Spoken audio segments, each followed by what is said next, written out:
प्राचीन काल की बात है कि एक कौशिक गोत्री ब्राह्मण इस नारायण कवच को धारण करके उसका शरीर मरुभूमि में छूट गया था। तो जहां उस ब्राह्मण का शरीर पड़ा था, हड्डियां पड़ी थी, जो नारायण कवच बांध करके प्राण छूट गए थे, तो उसके ऊपर से एक दिन गंधर्वराज चित्ररथ अपनी स्त्रियों के साथ विमान पर बैठकर जा रहा था। जे भी उन हड्डियों के ऊपर से निकला, ते ही विमान खोपड़ी के बल उल्टा होकर के गिर पड़ा। इस घटना से बड़ा आश्चर्य हुआ उसको। फिर उसने वाल्खिल्य ऋषियों से प्रार्थना की कि इस भूमि में ऐसा क्या है कि मेरा विमान आगे नहीं जा पाया और उल्टा होकर गिर पड़ा। तब उन्होंने कहा कि नारायण कवच बांधे हुए यहां जिसका शरीर छूटा है, जिसकी हड्डियां पड़ी हैं, वो नारायण कवच से युक्त है, इसलिए तुम ऊपर विमान से नहीं जा पाए और नीचे गिर पड़े। तब उसने उन हड्डियों को ले जाकर सरस्वती नदी में प्रवाहित किया और फिर स्नान करो गया। ऐसा प्रभाव नारायण कवच का है।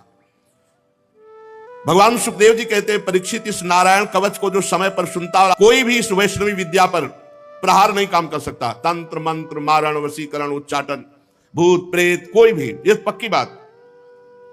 विश्व रूप से ये वैष्णवी विद्या सब देवताओं को मिली और रणभूमि में असुरों को पराजित कर दिया। पर कपटी को कभी अपना मित्र नहीं बनाना चाहिए और स्वार्थी को कभी शिष्य नहीं बनाना चाहिए। अगर कपटी को मित्र बनाओगे तो धोखा मिलेगा और स्वार्थी को शिष्य बनाओगे तो हानि हो जाएगी। वो अपने गुरु पर ही प्रहार कर देगा। स्वार्थी नहीं देखता कि अपराध क्या है या लाभ क्या है, वो स्वार्थ में अंधा हो जाता है। बहुत से ऐसे उदाहरण हैं। तो इंद्र देवता बड़े स्वार्थी हैं।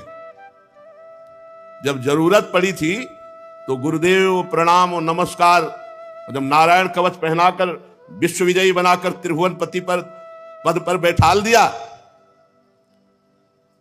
तब देखो क्या व्यवहार करते हैं। स्वार्थी का व्यवहार कैसा होता है। 3 सिर थे विश्वरूप जी के, 3, जैसे ब्रह्मा जी के 4 मुख, तो विश्वरूप जी के 3 मुख थे। एक मुंह से वो सोमरस पान करते थे, दूसरे से सुरा पीते थे, तीसरे से अन्न खाते थे। पिता इनके त्वष्टा थे, ये देवताओं में श्रेष्ठ है। इसलिए ये जब यज्ञ करते तो ऊंचे स्वर से देवताओं की वृद्धि हो ऐसा आहुति देते और धीमे स्वर से दैत्यों की वृद्धि हो ऐसा आहुति देते, क्योंकि दैत्य कुल की माता थी, ये दैत्यों के भांजे हुए, और त्वष्टा देवता थे, उनके ये पुत्र थे। तो जब गुरु पद पे बैठे तो उच्च स्वर से आहुति देते देवताओं की बल वृद्धि हो, और धीमे स्वर से आहुति देते कि दैत्यों की भी, क्योंकि वो मामा है, माता उसी कुल की थी। देवराज इंद्र जब त्रिभुवनपति पद पर बैठ गए, नारायण कवच धारण कर लिया, विश्वरूप जी ने उनको जिता भी दिया। भले वो धीमे स्वर से आहुति पर गुरु पद में थे, तुम्हें जिता दिया, तुम्हें जो चाहिए वो मिल गया। देवराज इंद्र को सूचना मिली कि ये धीमे स्वर से आहुति देते हैं दैत्यों की बल वृद्धि की। इंद्र भयभीत हो गए। उन्होंने जाकर के बड़ी फुर्ती से तीनों खोपड़ी काट ली, गुरुदेव विश्वरूप जी की। बड़ा स्वार्थी, ये अक्षम्य अपराध। बस केवल एक बात से कि वो धीमे स्वर में आहुति अपने मामा की पक्ष में देते, उच्च स्वर से आहुति देवताओं की देते, क्योंकि देवता त्वष्टा उनके पिता थे और माता दैत्यवंश की थी। काट ली देवराज इंद्र ने, तीनों गर्दन काट ली। अब वो तो दिव्य महापुरुष, तो जिससे सोमरस पीते थे वो सर पपीहा, और जिससे सुरापान करते थे वो सर गौरैया, और जिससे अन्न खाते थे उससे तीतर। ये 3 पक्षी बन गए, पपीहा, गौरैया और तीतर। अब गुरु हत्या लग गई पीछे देवराज इंद्र के, ब्रह्म ऋषि और गुरु पद पे। पर यही कपटी को कभी मित्र न बनावे, स्वार्थी को कभी शिष्य न बनावे। स्वार्थी को स्वार्थ पूर्ति के लिए गुरु मानेगा, भगवान मानेगा, जहां उसका स्वार्थ पूर्ण हुआ फिर नहीं।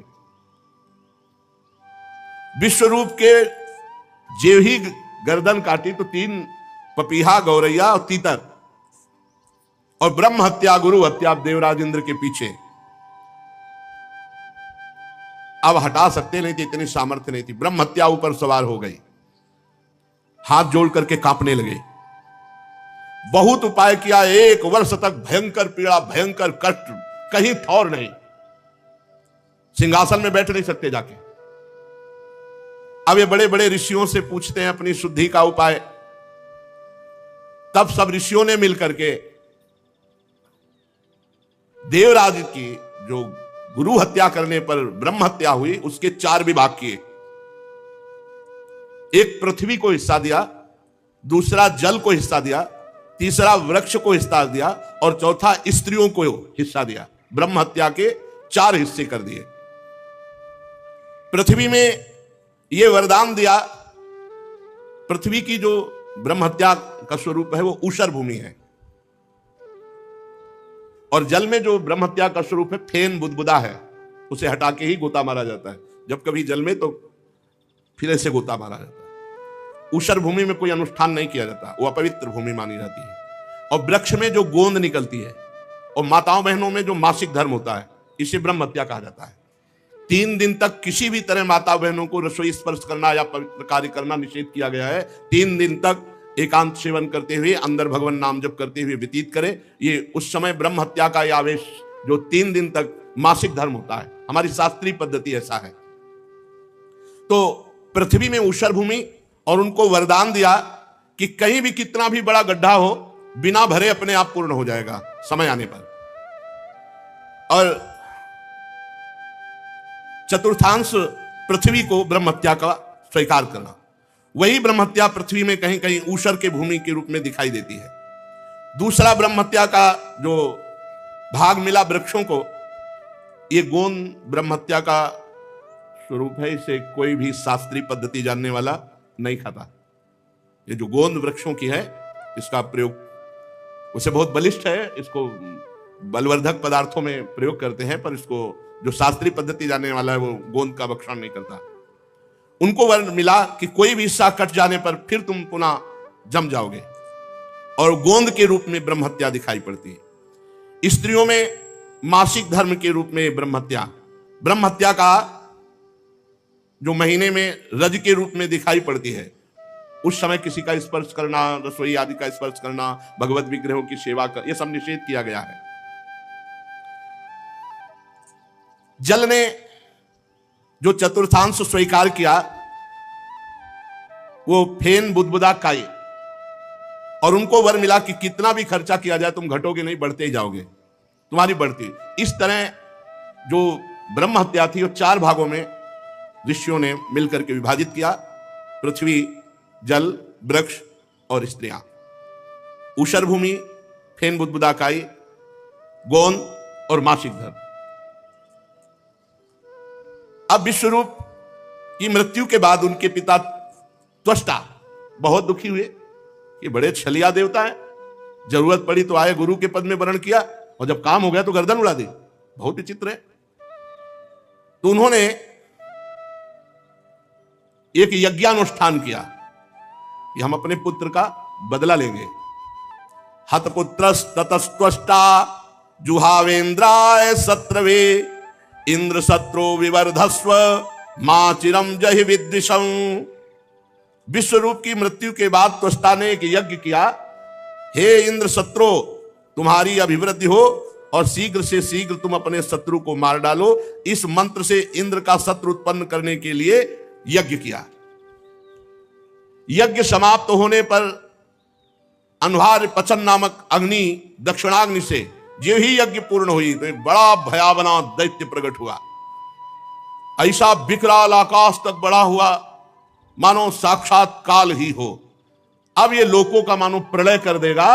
ऐसा त्वष्टा के पुत्र विश्वरूप जी की जब देवताओं ने, देवराज इंद्र ने वध कर दिया तो त्वष्टा को बड़ी नाराजगी हुई। उन्होंने यज्ञ किया और ऐसा भयानक दैत्य प्रकट किया। परीक्षित पहाड़ के समान काला, बड़ा डील डोल और संध्याकालीन बादलों के समान कांति, सिर के बाल, दाढ़ी, मूछ तपे हुए तांबे के समान लाल रंग के, नेत्र ऐसे लगते जैसे दोपहर के प्रचंड 2 सूर्य, चमकता हुआ 3 नोकों वाला त्रिशूल, और जे ही पग बढ़ाया तो पृथ्वी डगमगाने लगी जैसे नौका पे कोई बलवान गजराज चढ़ रहा हो। त्रिशूल को अंतरिक्ष पर उठाकर जम्हाई ली तो मुंह ऐसा खुला मानो भारी कोई कंदरा हो। ऐसा लग रहा था आकाश को पी जाएगा, जीभ से नक्षत्रों को चाट जाएगा, विशाल विकराल दाढ़ों वाले मुंह से तीनों लोगों को निगल जाएगा। अब तो बड़े बड़े देवता थर्रा कर भागने लगे, त्वष्टा की यज्ञ से प्रकट हुए इस विशाल दैत्य को देखकर। परीक्षित, ये त्वष्टा के तमोगुणी पुत्र ने सारे लोगों को भयभीत कर दिया। इसी से अत्यंत क्रूर दर्शन में थे तो नाम पड़ा वृत्तासुर। वृत्तासुर, संपूर्ण लोग भयभीत। ये कोई और नहीं है, ये महाभागवत है, चित्रकेतु जी, जो शंकरषण भगवान की कृपा से इनको एक विमान मिला था। ये विमान पर बैठ करके भगवान शंकर के समीप विमान पर चढ़े। अब उस समय वो तो देवाधिदेव महादेव महायोगिंद्रो मुनिंद्रो के गुरु, तो भगवती अम्बा वामांग में विराजमान थी, त्रिपुर सुंदरी और सनकादि बड़े बड़े ब्रह्म ऋषियों को उपदेश कर रहे थे। तो ये गए सभा में, आप अपनी पत्नी को वामांग में विराजमान की हो, भगवान शिव तो कुछ बोले ले। माता जी ने कहा, दुष्ट, जगत गुरु को समझाने आया है तो इनकी महिमा को समझता है। हम दो हैं, तेरी दृष्टि द्वैत से युक्त, हम दो थोड़ी, हम तो शिव ही हैं। शिव शिवा केवल कहने को है, तू क्या इनको जगत गुरु को उपदेश कर रहा है? असुर बुद्धि, जा दैत्य भाव को प्राप्त हो। वही वृत्तासुर के रूप में ये भगवान शंकरषण के महान भक्त श्री हरि के बड़े बड़े देवता थर्रा उठे। अब देवराज इंद्र ने देवताओं से कहा, आक्रमण करो, पहले ही मार दो, नहीं तो मार देगा, यज्ञ से प्रकट हुआ है। सब देवता अपने दिव्य अस्त्र शस्त्र लेकर के, परंतु वृत्तासुर जैसे कोई दांत खोदने की सीख ना हो, ऐसे सब दिव्यास्त्रों को पकड़ पकड़ के ऐसे दांत से काट काट के फेंक दिए। जितने उनके अस्त्र शस्त्र सब ऐसे चबा चबा के थूक दिए, जैसे कोई पान चबा के। बड़े बड़े दिव्यास्त्रों को ऐसे। देवताओं के आश्चर्य की सीमा न रही, भागे देवराज इंद्र से कहा, कुछ चलाइए। जितने दिव्यास्त्र हैं वो सब ऐसे चबा रहा लौंग इलायची की तरह। अब सब उदास हो गए और भागे सब स्वर्ग छोड़ के, पहुंचे वैकुंठनाथ भगवान नारायण को स्तवन किया। अब एक ही उपाय है, स्तवन क्या है? प्रभु हे करुणा सागर, वायु आकाश अग्नि जल पृथ्वी ये पांच भूत आप ही प्रकट किए हो। प्रभु आप ही काल रूप हो, सब आपसे ही भयभीत रहते हैं। भगवान हम भयभीत हैं, वृत्तासुर से रक्षा करो हमारी। प्रभु अगर कोई आपका सहारा न लेकर इस भय से बचने के लिए किसी और का सहारा ले तो ऐसे जैसे कुत्ते की पूंछ पकड़ के कोई समुद्र पार जाना चाहता हो। वैवस्वत मन पिछले कल्प के अंत में जब भयभीत हुए तो आपका सहारा लिया, तो प्रलय के जल के समय आप मत्स्यावतार धारण करके उनकी रक्षा की। प्रभु ऐसे ही हम भयभीत हैं, हम आपकी शरण में हैं, वृत्तासुर से हमारी रक्षा करो। प्रभु आप अवश्य बचाओगे, हमें विश्वास है। पहले कह रहे अवश्य बचाओगे, हमें विश्वास है। प्रभु आप ही हम सबकी उत्पत्ति का कारण हो। ये बड़े स्वार्थी, ऐसा ही गजा के विश्वरूप जी से प्रार्थना की थी। स्वार्थी से कभी भरोसा न करें। जब सत्यभामा जी की इच्छा के लिए पारिजात लेने भगवान गए थे ना, तो युद्ध किया था देवताओं ने। जरूरत पड़ी तो घुटने टेक दिए, और जब समझा कि अब जरूरत नहीं है तो युद्ध शुरू कर दिया भगवान से। स्वार्थी से कभी विश्वास नहीं। इसीलिए एकमात्र हेतु की कृपाल भगवान श्री हरि है। प्रभु आपकी कृपा से हम विपत्ति से बच सकते हैं, हमें संकट से पार करो। उदार शिरोमणि, हम देवता लोग आपके ही जियाए जी रहे, आपके ही कल्याण करने से निर्भय है। बड़ी विनय की, प्रभु आप ही आप। श्री सुखदेव जी कहते, महाराज देवताओं ने इस प्रकार भगवान की स्तुति की तो भगवान प्रकट हो गए, और भगवान के शरतकालीन कमल के समान खिले हुए नेत्र, 16 पार्षद भगवान की सेवा में, बड़े ही सुंदर भगवान का सौंदर्य, वक्षास्थल श्रीवत्स का चिन्ह, गले में कौस्तुभ मणि, सब देवता साष्टांग धरती पर लौट गए। दृष्ट्वा तम वनौ सर्वौ ईक्षणाल्लाद विक्लवाहा दंडवत पतिता राजन शनैरुत्थाय तुष्टौ। भगवान को देख सब साष्टांग दंड के समान लेट गए, धीरे धीरे उठे हाथ जोड़ करके। फिर भगवान से, हे भगवान आप ही यज्ञ में स्वर्ग आदि देवताओं को शक्ति देने वाले हो, आप ही यज्ञ के फल देने वाले हो, आप ही यज्ञ में विघ्न डालने वाले दैत्यों का नाश करने वाले हो। इसलिए प्रभु हम आपको बार बार नमस्कार करते हैं।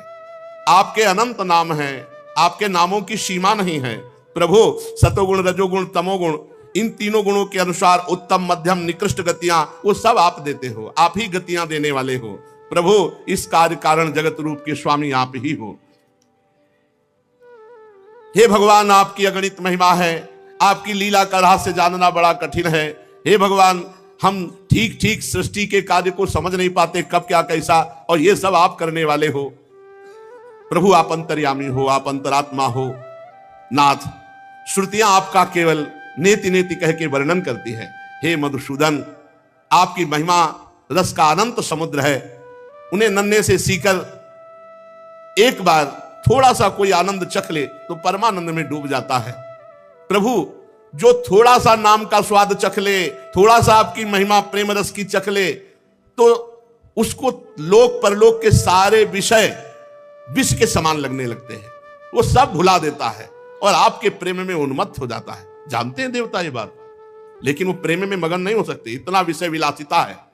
हे मधुसूदन, आपके प्यारे भक्तजन आपके चरण कमलों की सेवा में मगन रहते हैं, और जो आपकी चरण सेवा में मगन रहते हैं, जन्म मृत्यु रूप संसार चक्र कभी उनको छू नहीं सकता। कल्याण का कल्याण हो गया। प्रभु, आपकी महिमा त्रिलोकी में कोई गा सके ऐसा। आप हमारे पिता हैं, पितामह हैं, सब कुछ है, आप हमारी रक्षा कीजिए। हे प्रभु, इस वृत्तासुर से हमारी आप रक्षा कीजिए। आप अचिंतेश्वर संपन्न जगत के परम गुरु हैं, सर्वशक्तिमान श्री कृष्ण। हम नहीं जानते कि कितना बल है वृत्तासुर का, पर इतना जानते हैं कि वो स्वर्ग को निगल सकता है। हमारे अस्त्र शस्त्र से सब चबा गया, अगर आप उपाय नहीं बताओगे तो स्वर्ग को निकल जाएगा, वो तीनों लोकों को ग्रस जाएगा। प्रभु, आप मार डालो। प्रभु, आपकी कीर्ति होगी, आप मार डालो, आपकी बड़ी प्रशंसा होगी। अब जब हे प्रभु, हम आपको नमस्कार करते हैं। जब देवताओं ने भगवान की स्तुति इस तरह की, तो भगवान ने कहा, ठीक है, हम आप पर प्रसन्न हैं। देव शिरोमणियों, जब हमारा कोई आश्रय ले लेता है तो हर संकट से हम उसे बचाते हैं। अब कोई ऐसा संकट नहीं है जो दुर्लभ हो और हटाया न जा सके। जो पुरुष मेरी शरण में आ जाता है, मैं उसकी इच्छा की पूर्ति कर देता हूं। मुक्ति चाहता है तो मुक्ति, भोग चाहता है तो भोग, जो चाहता है, संकट निवृत्ति चाहता है तो संकट निवृत्ति। पर जो मेरी आराधना करते हैं, वो जब मेरे से विषय मांगते हैं, ध्यान से सुन लेना, जो मेरी आराधना करते हैं, मेरे भक्त हैं, और जब वो मेरे से विषय मांगते हैं, तो जैसे रोगी से कोई कुपथ्य मांगे तो नहीं देता, ऐसे मैं उसे नहीं देता। हमारे भगवान कितने कृपालु हैं। रोगी से जैसे कुपथ्य मांगे मरीज तो नहीं देता, ऐसे जब मेरे भक्त मेरे से विषय मांगते तो मैं उसे नहीं देता। मैं वृत्तासुर को तो नहीं मारूंगा, लेकिन मारने का उपाय बता दूंगा। क्यों? भगवान का भक्त है। वृत्तासुर जी भगवान के भक्त हैं, बड़े अनन्य भक्त हैं। देर मत करो, जाओ दधीचि ऋषि के पास जाओ। उनका शरीर परम पवित्र हो चुका है। उपासना, व्रत, तपस्या, भजन से रोम रोम, नस, नाड़ी, हड्डी सब पवित्र हो गई है। उनसे उनका शरीर मांग लो। दधीचि ऋषि ब्रह्मबोध संपन्न महापुरुष है। जो ही शरीर मांगोगे वो दे देंगे। ब्रह्मबोध संपन्न महापुरुषों को शरीर से तनिक भी प्रियता नहीं होती। अश्वनी कुमारों को घोड़े के सिर से उपदेश करने के कारण उनका एक नाम अश्वशिरा भी है। उनकी उपदेश की हुई अध्यात्म विद्या के प्रभाव से अश्वनी कुमार जीवन मुक्त हो गए हैं। जाओ अथर्ववेदी दधीचि ऋषि से ये जो नारायण कवच तुमने सुना, ये दधीचि ऋषि ने त्वष्टा को सुनाया, त्वष्टा ने विश्वरूप को, विश्वरूप ने तुम्हें, उसी से तुम विजय को प्राप्त हुए और उन्हीं विश्वरूप को मारा। इसीलिए त्वष्टा ने बदले के लिए इनको प्रकट किया है। जाओ तुम मांगो जाकर शरीर दधीचि ऋषि से, और अश्वनी कुमार को साथ ले जाना, वो अवश्य दे देंगे। फिर उनके शरीर से उनकी हड्डियां निकालना और उन हड्डियों को विश्वकर्मा के द्वारा एक आयुध अस्त्र तैयार करना। उस अस्त्र में इतनी सामर्थ्य होगी कि वृत्तासुर का सर काट लेंगे, अन्यथा कोई अभी तक अस्त्र ही नहीं है। दिव्यास्त्रों को तो लौंग इलायची की तरह वृत्तासुर जी चबा रहे थे। वृत्तासुर के मर जाने पर तुम लोगों को फिर से तेज अस्त्र, शस्त्र और संपत्तियां प्राप्त होंगी। जाओ, तुम्हारा कल्याण हो। और संभावी जो मेरी शरण में आ जाता है उसके सारे संकटों की निवृत्ति हो जाती है। श्री सुखदेव जी कहते हैं, परीक्षित, विश्व के जीवन दाता श्री हरि इंद्र और देवताओं को ऐसा आदेश देकर अंतर्धान हो गए। अब देवता लोग अथर्ववेदी दधीचि ऋषि के पास जाकर के साष्टांग दंडवत की और दधीचि ऋषि से कहा कि भगवान ने आदेश किया है कि आप अपना शरीर हमें दे दो। देवताओं की यह बात सुनकर दधीचि जी बहुत हंसे आनंद में, और देवताओं से कहा, देवताओं क्या तुम्हें बात पता नहीं कि सबको अपना शरीर कितना प्रिय है और मरते समय कितना भयानक कष्ट होता है? जब तक चेत रहता है तब तक असह्य पीड़ा होती है प्राणों के त्यागने में, और जब मूर्छित हो जाता है तो बात अलग है। जीव को जगत में जीवित रहने की बड़ी इच्छा होती है। यह शरीर बड़ा अनमोल प्रिय वस्तु है और तुम मांग रहे हो कि शरीर दे दो। कौन होगा जो शरीर देने का साहस करेगा? ऐसी स्थिति में स्वयं भगवान आके मांगे तो भी देने के लिए तैयार कोई नहीं होगा। बड़ा शरीर प्रिय है, कहने की बात अलग है। धर्म के लिए कह तो रहे हैं, प्राणों का मोह त्याग करके काम विजयी बनो, क्रोध विजयी बनो, लोभ विजय हो। कैसे कहा जाए? शास्त्र कह रहे हैं, गुरु कह रहे हैं, भगवान कह रहे हैं, मान लो ना।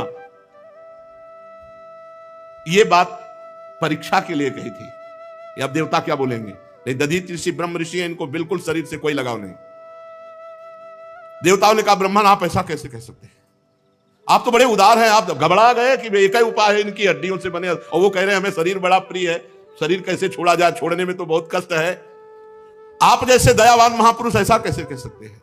अरे भगवान ने आपकी प्रशंसा की है और आपका लोक में बड़ा यश होगा, बड़ी प्रशंसा होगी। और देखो जो बड़े महापुरुष होते हैं वो दूसरों के हित के लिए सब कुछ न्यौछावर कर देते। बड़े बड़े बुद्धिमान देवता है अपना काम बनाने में।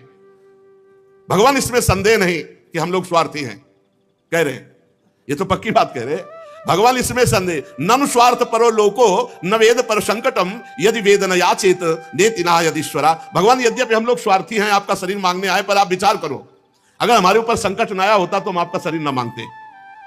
अब प्रभु हमारी जितनी समझ है, हम बार बार आपसे घबरा रहे हैं कि ना न कह दे। प्रभु हमारी समझ नहीं काम कर रही। देने वाले को कितना विपत्ति और कष्ट सहना पड़ता है हमारी समझ में। हमें तो बस एक ही दिखाई दे रहा, हाँ बोलो, हम आपकी हड्डी निकालें और अस्त्र बनावे। पर प्रभु मांगने वाले की भी विपत्ति पर ध्यान देना चाहिए। आप हमारी विपत्ति समझकर हमारी याचना पूर्ण कीजिए। दधीचि ऋषि ने कहा, हम तो ये विनोद में केवल बात कर रहे थे, तुम लोगों के मुंह से सुनना चाहते थे कि तुम स्वार्थी हो, सुनना चाहते थे, इसीलिए हमने ये विनोद में बात कही। लो, जिस शरीर को सबसे प्रिय समझा जाता मैं अभी छोड़ देता हूं।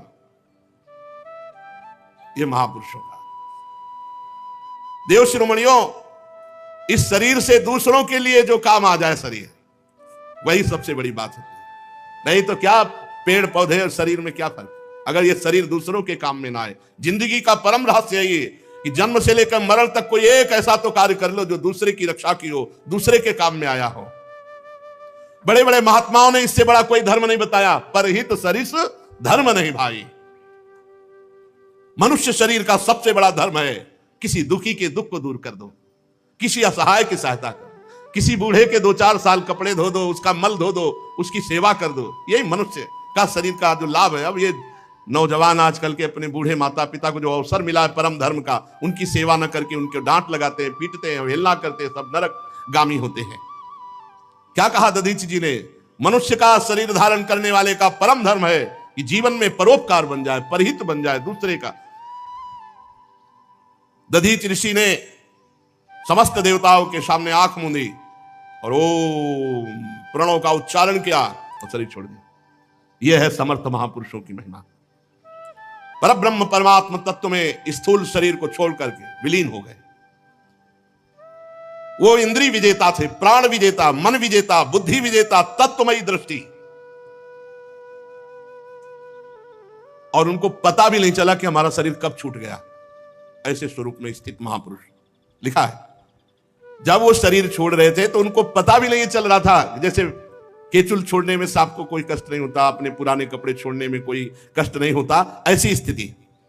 यथाक्षा सुमनो बुद्धिस तत्वदृग्ध्वस्त बंधना आस्थिता परमम योगम न देहम बुबुधे गतम। कब छूट गया शरीर पता ही नहीं चला, ऐसी ब्रह्म स्थिति। अब तो विश्वकर्मा के द्वारा महर्षि दधीचि की हड्डियों से अस्त्र बनाया गया जिसका नाम हुआ वज्र। अब दधीचि ऋषि की अस्थियों से बना हुआ वज्र हाथ में लेकर समुद्र मंथन से निकले हुए ऐरावत हाथी पर विराजमान है। ऐरावत हाथी समुद्र मंथन से निकला, सब देवता लोग सेना उनके साथ। त्रिलोकी को हर्षित करते हुए वृत्तासुर वध के लिए धावा बोल दिया देवराज इंद्र ने। ठीक वैसे ही जैसे भगवान रुद्र क्रोधित होकर स्वयं काल पर आक्रमण कर रहे हो। सेनापतियों के मन में बड़ा उत्साह था कि भगवान ने कहा है इस अस्त्र से वो मारा ही जाएगा। नर्मदा के तट पर दैत्यों ने आवाहन किया, ललकारा, देवता वहां। देवराज इंद्र हाथ में वज्र लिए, रुद्र वसु आदित्य दोनों अश्विनी कुमार, पितृगण, अग्नि, मरुदगण, रिभुगण, साध्यगण, विश्व देवता, ये सब। और वृत्तासुर आगे अकेले पूरी पृथ्वी को डगमगाता हुआ, और पीछे दैत्य सेनापति उसकी नमुची, संबर, अनर्वा, द्विमूर्धा, ऋषभ, अंबर, हयग्रीव, शंकुशिरा, विप्रचित्री, अयोमुख, पुलोमा, बृहस्परमा, प्रहेति, हेति, उत्कल, सुमाली, माली, हजारों दैत्य पीछे। और दैत्य तो वैसे ही घमंडी स्वभाव के होते हैं, सिंहनाद कर रहे थे और देवसेना पर प्रहार करने लगे। गदा, परिक, बाण, प्रास, मुद्गर, तोमल, शूल, फरसा, तलवार, तोप, भुषुंडी, इन सब से देवताओं को ढक दिया। कोई भी देवता ऐसे नहीं दिखाई दे रहा था जैसे बादल से सूर्य भगवान ढक जाए। परीक्षित, लेकिन ऐसा प्रभाव वज्र का, एक वज्र के प्रहार से हर अस्त्र के हजारों टुकड़े हो गए, क्योंकि ब्रह्म ऋषि दधीच की हड्डियों से बना हुआ, हजार हजार टुकड़े एक एक अस्त्र के कर दिए। इतना दिव्यास्त्र वज्र। और प्रभाव यह कि दिव्यास्त्र वज्र के प्रभाव से किसी के पास कोई अस्त्र नहीं रह गया। दैत्यों के पास अस्त्र ही नहीं रह गए, सब नष्ट हो गए, अंतर्ध्यान हो गए। इतना दिव्य प्रभाव वज्र का, क्योंकि महान तपस्वी भजनानंदी भगवत प्राप्त महात्मा दधीच की हड्डियों का अस्त्र।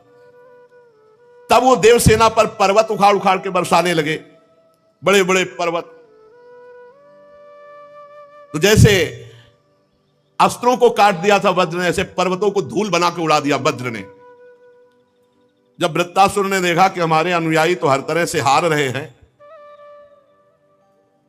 तो एक भी देवता सकुशल ना बचे, इसलिए दुर्मद महाबली पृथ्वी को डगमगाता हुआ आगे बढ़ा। जैसे भगवत विमुख पुरुष का भगवत भक्त के ऊपर किया हुआ मारण, मोहन, वशीकरण, उच्चाटन सब व्यर्थ हो जाता है, ऐसे ही दैत्यों का घमंड तो नष्ट हो गया वज्र के प्रभाव से। और वृत्तासुर को ही अकेले छोड़ के सब भाग पड़े दैत्य, कोई टिका नहीं, सबके अस्त्र गायब हो गए, नष्ट हो गए। वृत्तासुर धीरे धीरे महान मद से युक्त आगे बढ़ा। देवता देखकर भयभीत होकर भाग गए। देवताओं की जो सेना थी, जब देखा कि वृत्तासुर आ रहे हैं तो अस्त्र नहीं चलाए, देखा ही के वापस हो गए, क्योंकि इतना भयानक स्वरूप, इतना बलवान। तुम लोग मृत्यु से क्यों भयभीत हो रहे हो, युद्ध भूमि से क्यों भाग रहे हो, ललकारा वृत्तासुर ने। कोई बात नहीं सुन रहा इस समय, मतलब पहाड़ का पहाड़, आकाश को घेरे हुए वृत्तासुर। वृत्तासुर देवताओं से क्रोध से तिल मिलाता हुआ, ओठ को चबाता हुआ, और जो देवसेना डटी हुई थी, पैरों से ऐसे जैसे कोई घास फूस रौंदे, ऐसे देवताओं को रौंदता हुआ आगे बढ़ा और डांटा, ए क्षुद्र देवताओं, कायरो, रणभूमि में पीठ दिखा के भागने में तुम्हें शर्म नहीं आती? तुम सूरवीर मानते हो अपने को, डरपोको, तुमको जहां प्रशंसा मिलती वहीं गरजते हो, स्वर्ग में देवता बने पूजते हो, आओ हमारे सामने। तुम्हारे मन में अगर किसी के भी युद्ध का उत्साह हो तो सामने आओ, क्षण भर कोई नहीं टिका। वृत्तासुर इतना बड़ा बलवान डील डोल का था कि देवता सब छोटे छोटे लग रहे थे, और क्रोध में जब सिंहनाद किया तो अचेत हो गई देवसेना। वृत्तासुर जी ने गर्जना जब की तो मूर्छित हो गए देवता। देवता मूर्छित है, ऐसा लग रहा है जैसे बिजली गिर गई हो सबके ऊपर, और उनको पैरों से रौंदते हुए आगे बढ़ रहा है। मदोन्मत्त गजराज जैसे कोई नरकट का बन रौंद डाले, ऐसे मूर्छित देवताओं को। रणबाकुरा वृत्तासुर हाथ में त्रिशूल लिए और नेत्र बंद किए भयभीत देवसेना को कुचल रही थी पैरों से। वज्रपाणी देवराज इंद्र ये करतूत सह न सके, और उन्होंने एक भयंकर गदा चलाई वृत्तासुर पे। वृत्तासुर ने देखा देवराज इंद्र ने गदा चलाई है, तो बाएं हाथ से ऐसे पकड़ लिया, उसे मीस के फेंक दिया। और जब उसको मीस के फेंका तो देवराज इंद्र के वाहन ऐरावत के माथे पे लगी, तो घुटने टेक दिए ऐरावत ने। इंद्र ने प्रशंसा की, वाह वीर वाह, ऐरावत को कोई घुटने टिका सके, ऐसा वीर नहीं। खून उगलता हुआ देवराज इंद्र का ऐरावत हाथी घुटने के बल हो गया। होश आया तो 28 हाथ पीछे गिरा जाके, चक्कर ऐसा 28 हाथ पीछे। देवराज इंद्र ने अपने ऐरावत पर दाहिने हाथ, अमृत सावी हाथ है, जो ऐसे ही किया तो पूर्ण स्वस्थ। युद्ध धर्म के मर्मज्ञ वृत्तासुर ने कोई प्रहार नहीं किया, शांत। अमृत सावी हाथ से जब ऐरावत की व्यथा मिट गई, फिर स्वस्थ हुआ, रणभूमि में आ गया। वृत्तासुर ने देखा अपने गुरु विश्वरूप का वध करने वाला ये देवराज इंद्र है, और दधीच की हड्डियों से बना हुआ वज्र लेकर हमारे सामने आ गया है। तब कहा, ए क्रूर पाप कर्मा, वैसे तू लड़ने लायक भी नहीं है, क्योंकि तू ऐसा अपराध करता है। पर मेरा आज बड़ा सौभाग्य का दिन है। पहला सौभाग्य कि विश्वरूप जैसे ब्रह्म ऋषि गुरु के हत्यारे को आज मैं मारूंगा। दूसरा सौभाग्य मैं तुम्हारे हाथ में देख रहा हूं, अगर नहीं मार पाया तो तू मुझे मारेगा, क्योंकि ये दधीच ऋषि ब्रह्म ऋषि की हड्डियों से बना हुआ वज्र है, ये निष्फल नहीं जाएगा। मेरा तो सौभाग्य ही है। अगर तुझे मार पाया तो मैं भाई के ऋण से उऋण हो जाऊंगा, क्योंकि त्वष्टा के वो पुत्र थे, त्वष्टा जी ने इनको भी प्रकट किया था। और अगर तेरे द्वारा मारा गया तो अहोभाग्य, क्योंकि ब्रह्म ऋषि की हड्डियों के द्वारा बने हुए इस वज्र से मैं मारा जाऊंगा। तू कितना पापी है, वृत्तासुर जी कह रहे। तू यज्ञ में दीक्षित होकर जिनको गुरु पद में, उन्हीं को विश्वास दिला करके तलवार से उनके तीनों सिर काट लिए। निंदनीय मनुष्य, जैसे अपने स्वार्थ की पूर्ति के लिए यज्ञ पशु की हत्या कर दे, ऐसे तू देवता होकर, देवराज होकर अपने गुरु की हत्या कर दी। तेरी लज्जा कहां चली गई? कहां चली गई थी तेरी कीर्ति और तेरी बुद्धि? नीच कर्म करने वाला तो मरा हुआ होता है, तू तो राक्षसों से भी गया बीता है। ले, अब मेरे त्रिशूल का वार सहे, और देख इस त्रिशूल से तेरी कैसे मृत्यु होती है। पापी, आग जैसे जलाती है ऐसे तुझे मेरा त्रिशूल जलाएगा, और नरक में जाएगा, क्योंकि गुरु अपराधी है। वहां नारकी जीव तुझे नोच नोच कर खाएंगे। देवता होकर तेरे जैसा नीच कर्म करने वाला मैंने नहीं देखा। मैं अपने तीखे त्रिशूल से तेरी गर्दन काटूंगा, और तेरे खून से अपने भाई को पितृ तर्पण करूंगा। शांत हुआ, घबरा गया। पहले शांत हुआ, फिर देवराज से कहा, घबरा गया? अरे तू घबरा मत, तेरे हाथ में वज्र है, और ये वज्र ब्रह्म ऋषि की अस्थियों से बना हुआ है। जब मैं त्रिशूल चलाऊं तो तू करना प्रहार, इसका प्रहार निष्फल नहीं जाएगा, मैं मारा जाऊंगा। घबरा मत। महाभागवत है, महाभागवत भगवान के परम प्रिय भक्त है। ये तो लीला है इनकी पार्वती जी के साप से। देख, जब वज्र से मारा जाऊंगा तो मैं महापुरुषों की चरण रज का आश्रय लेने वाले महापुरुषों को जो गति होती है वो मेरी गति होगी। तू घबरा मत। देवराज, मैं तेरे सामने खड़ा हूं, तू मेरा शत्रु है, और तेरे हाथ में जो है दिव्यास्त्र है, अमोघ है, ये व्यर्थ कभी नहीं होता, कभी व्यर्थ नहीं। देवराज इंद्र का वज्र कभी व्यर्थ, ये दधीच ऋषि का प्रताप। तू संदेह मत कर कि जैसे तेरी गदा निष्फल हो गई, तेरा वज्र भी निष्फल हो जाएगा। नहीं, ये अमोघ है, इसमें हरि विराजमान है, और दधीच ऋषि का तेज विराजमान, क्योंकि हरि जी ने बताया था ना, मैं देख रहा हूं इसमें हरि विराजमान है, और दधीच ऋषि का तेज विराजमान है। मेरे हरि ने मेरे मारने का उपाय तुझे बताया है, और आज्ञा भी दी है, इसलिए ये वज्र कभी निष्फल नहीं होगा, डर मत।